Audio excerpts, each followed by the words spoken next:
Alô?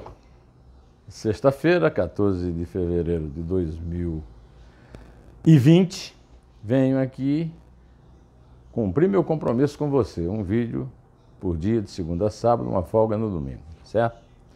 Bom, eu sei que vou ferir suscetibilidades, eu sou católico. Os católicos aprendem desde criança no catecismo que o Papa é infalível. Mas eu não vou fugir da minha responsabilidade de dizer para você qual é a minha opinião sobre um assunto que eu considero importante. A visita que o ladrão, lavador de dinheiro e mentiroso, mendaz, vou usar uma palavra mais sofisticada e, portanto, menos grosseira, Luiz Inácio Lula da Silva fez ao Papa Bergoglio, cardeal argentino, que adotou o nome de Francisco. São Francisco é o símbolo da humildade, um homem muito rico que dividiu seus bens com os pobres e virou um símbolo da humildade, que é uma espécie de garantia de que a Igreja Católica sobrevive ao longo dos séculos, apesar dos luxos e das injustiças cometidas por seus superiores hierárquicos, seus cardeais, inclusive o bispo de Roma. Para ir ao Papa, e o Lula foi na quinta-feira 13, e passar uma hora com ele, o Lula faltou a uma audiência da Operação Zelotes com o juiz Valisney de Souza Oliveira. O juiz autorizou a viagem e remarcou a audiência, mas é mais uma prova de que o Lula não está nem aí para a justiça, que ele só usa como argumento da sua falácia de que ele é um perseguido político. Lá em Roma, o Lula seguiu a sua nova postura de não responder às perguntas, reuniu os jornalistas, elogiou o Papa e falou do encontro que o Papa propôs para Assis, na Itália, a terra de São Francisco, para reunir jovens, empresários e estudantes de todo o mundo para idealizar um novo modelo socioeconômico. Palavras do Lula: quando o Papa Francisco impulsiona um encontro em Assis para discutir a desigualdade com milhares de jovens para debater a nova economia do mundo, é uma decisão alentadora do Papa. O Lula podia ter tomado uma decisão alentadora se ele tivesse usado ali o direito que o fiel católico ele tem à confissão dos seus pecados. É claro que ele teria que pedir um adiamento da audiência, maior ainda, o juiz, porque ele levaria uns 2 dias para contar os pecados mortais e uma semana os veniais, como disse muito bem o Augusto Nunes na Jovem Pan. Bom, o PT fez um comunicado dizendo que entre os assuntos tratados estiveram a luta contra a fome e as desigualdades. A reunião foi organizada por intermédio do presidente argentino Alberto Fernandes, que visitou o Papa em 31 de janeiro, segundo o PT. Então aí é a união da fome com a vontade de comer. Alberto Fernandes, Lula e Bergoglio, 2 argentinos e um brasileiro comunista. O Lula não é comunista, o Lula é um oportunista e um marginal, um bandido, tá certo? O Papa, por sua vez, não levou em conta o 8º mandamento, não furtar. Além do mais, o Papa é um chefe de Estado, o Estado do Papa chama-se Vaticano, tem relações com o Brasil, inclusive eu elogiei aqui já o príncipe Luiz Felipe Orleans de Bragança, que cobrou do núncio apostólico isso aí. O Brasil é uma democracia, a justiça funciona, e o gesto, a mão dada ao Lula pelo Papa é uma ofensa, é um cuspe na cara do país que se considera o maior país católico do mundo. Na verdade, a Igreja Católica está perdendo espaço para os evangélicos, principalmente por causa de atitudes como essa do Francisco, que cospe na cara do eleitorado que elegeu um adversário do Lula e que prestigia a Operação Lava Jato e a boa justiça que o levou à cadeia, e também execra o Supremo Tribunal Federal, que o tirou de lá, mas não deu a ele o condão da presunção da inocência. Bom, o Papa pode ter pensado, né, ao receber o Lula, que Jesus Cristo estava entre 2 ladrões, um bom e um ruim. O bom, até santo virou, São Dimas. O ruim foi tão ruim que ninguém nem se lembra o nome dele. Eu tive que ir ao ao Google para saber que o nome dele era Simas, apesar de ter estudado em seminário e conhecer razoavelmente as Sagradas Escrituras. Pois é, acontece que Lula não é o bom ladrão. Lula é o mau ladrão. O Lula pode ser comparado com o Simas. Ele roubou todo o país, esfolou o bolso do cidadão, do contribuinte. Além do mais, criou, ele, no que depois foi seguido pela sucessora Dilma, que ele elegeu, a maior crise econômica da história do Brasil, uma das maiores do planeta. Bom, por falar em bandido, político bandido, a revista Cruzoé, que está circulando aí nos computadores, teve acesso a uma parte dos relatos da confissão, da delação premiada feita por Sérgio Cabral à Polícia Federal, revelando que ele enredou 2 ministros do Superior Tribunal de Justiça, Napoleão Nunes Maia e Humberto Martins. Humberto Martins é o corregedor da Justiça, imagina. É a raposa peluda tomando conta do galinheiro. Quanto a Napoleão Nunes Maia, é o cara que já soltou muita gente, inclusive o ex-governador Ricardo Coutinho, que saiu do coletivo Ricardo Coutinho no PT para se transformar como governador no chefe da organização criminosa Ricardo Coutinho.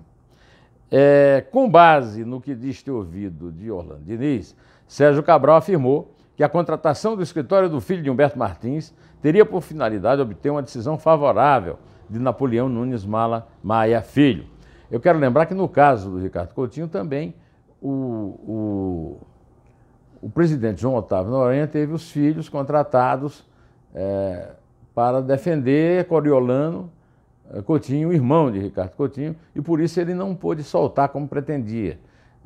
A missão passou exatamente por Napoleão Nunes Maia. A delação do Cabral serve, inclusive, para mostrar essa relação entre Napoleão Nunes Maia, João Otávio e Humberto Martins. Aí, essa notícia dada pela Cruzoé justifica outra, que eu li no Estadão hoje cedo, né? O Moraes Moura, repórter do Estadão, disse que aquela ala lá do Supremo Tribunal Federal, que se chama anti-lavajatista, Dias Toffoli, Gilmar Mendes, Ricardo Lewandowski, Marco Aurélio Melo e Celso de Mello, a qual se juntou agora também a Rosa Weber, está querendo aproveitar essa discussão em torno da delação do Sérgio Cabral, que foi negada pelo Ministério Público Federal e foi aceita pela Polícia Federal, para acabar com essa história, Polícia Federal fazer delação premiada. Eu quero lembrar que a autorização para a Polícia Federal fazer delação premiada foi dada pelo Supremo. E não foi por 6-5, não. Foi por 10-1. Quer dizer, nem as goleadas do plenário são respeitadas mais pelo Supremo quando se trata de defender os seus pares. Porque a história que não, porque tem uma séria discussão, uma briga, aliás, entre a Polícia Federal e o Ministério Público Federal por ter ou não ter direito a fazer delação premiada, pedir homologação da delação premiada. Se acabar com isso, o Supremo não estará apenas desautorizando o relator, Edson Fachin, que homologou a delação do Sérgio Cabral à Polícia Federal, mas é uma coisa comum, né? Passar por cima do voto do Fachin. Fachin é praticamente um relator de fantasia, né? Mas todos os 10, inclusive os 10 que votaram a favor e que agora estão querendo tirar a Polícia Federal da parada, né?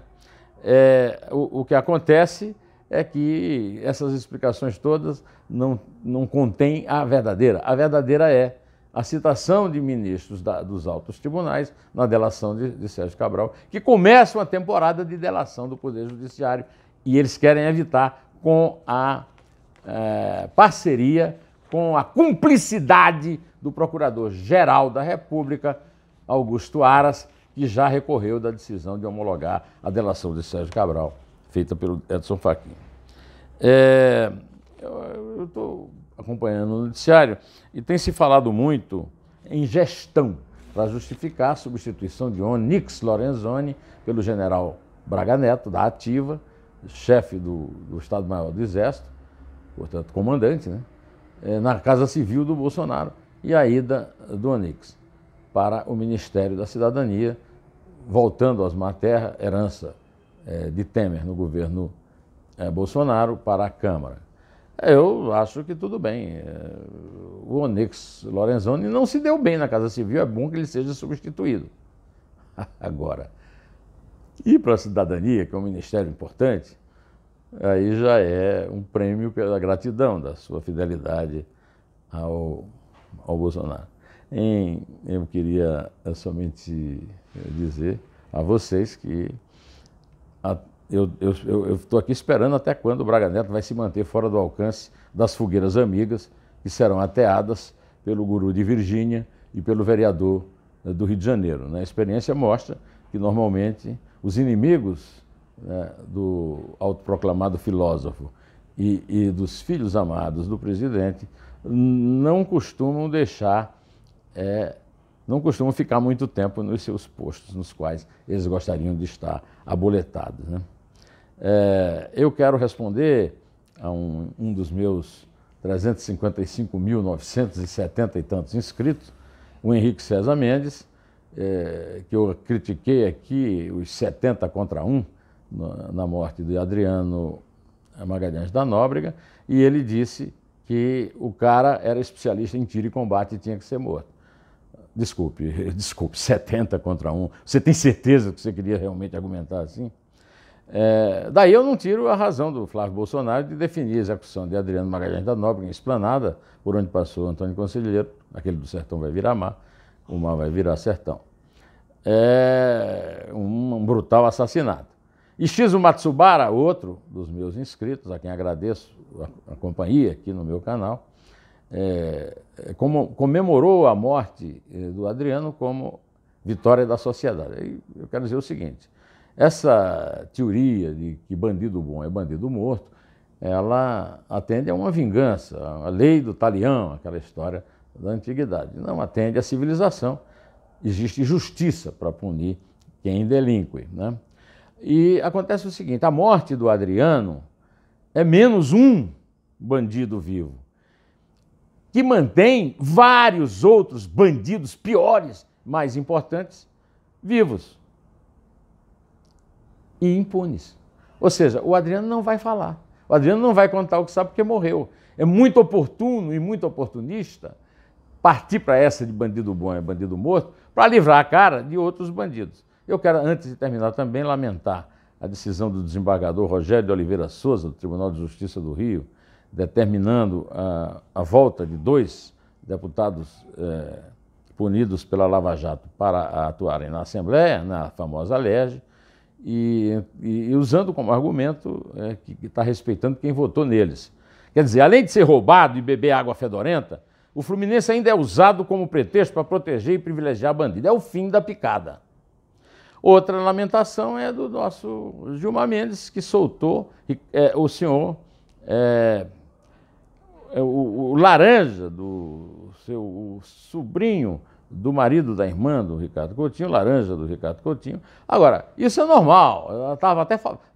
Eu estava até sentindo falta de habeas corpus dado pelo Gilmar Mendes. O que eu chamo a atenção é que ele escreveu: os fundamentos da prisão preventiva decretada pelo desembargador Ricardo Vital de Almeida, do Tribunal de Justiça da Paraíba, em 16 de dezembro de 2019, são bastante precários, sobretudo em relação à ausência de elementos concretos mínimos que apontem a participação do paciente na empreitada criminosa.